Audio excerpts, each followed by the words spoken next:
A campaña marisqueira está a deixar resultados negativos en Rianxo.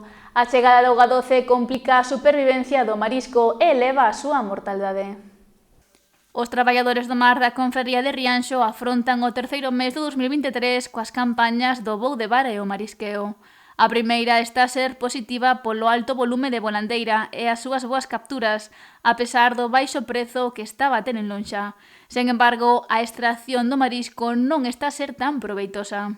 Sí, a ver, o tema dos temporales, da agua dulce, a nos afecta-nos moito. O marisqueo a pé, polo que nos están dicindo a presidenta de marisqueo, di que ven moita mortaldade, moitísima. Que ven un desove pequeno por atrás, sí que tamén o ven, pero ese non é para esta campaña, é para a campaña que ven. De todas formas, xa din que teñen moi pouco marisco, que este verán van no pasar mal. Uns temporais que seguen azoutando a costa da comarca e que afectan sobre todo a ameixa. A ver, sobre todo na ameixa, o tema dos temporales, o tema de pesca beneficia os temporales do vento a mar.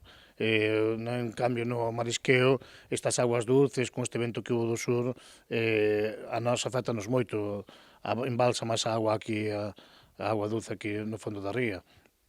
No marisqueo, por exemplo, están agora a muestrear os da flote, está dando non moi bo resultado, a verdad. Está dando case peor que o ano pasado, cando hubo zonas que se sementaron moi ben, outras que se traballaron moi ben a hora de limpar, labrar e todo eso, estamos vendo que non está habendo o resultado que se esperaría, sobre todo nesas zonas. Un traballo de labranza das sementes e de acondicionamento dos bancos marisqueiros que semellan non dar os resultados agardados. De cara a xente, sí, dá a sensación de que non se fai nada, pero realmente nós estamos fastidiados por ese traballo que se fixo desde a cofradía, toda a Xunta Xeral e sobre todo o Cabildo, a hora de propoñer, de facer cousas, propostas de limpiezas, propostas de labrados, controlar o tema das siembras, cando se vai sembrar incluso, labrar antes, sementar, quer decir, hai un traballo todo detrás que se fai desde o Cabildo e dá a sensación de que cando a hora da apertura, cando pasa un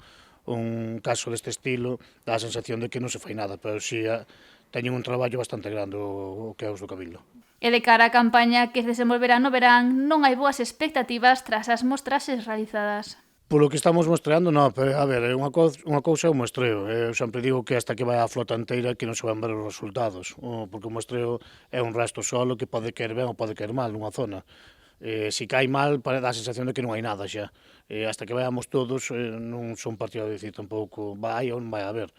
Pero, bueno, dá unha expectativa do que pode agarrar a campaña. No que vai de ano, comercializáronse 14 toneladas de berberecho e ameixa babosa fina e xaponesa na lonxa de Rianxo por 270.400 euros.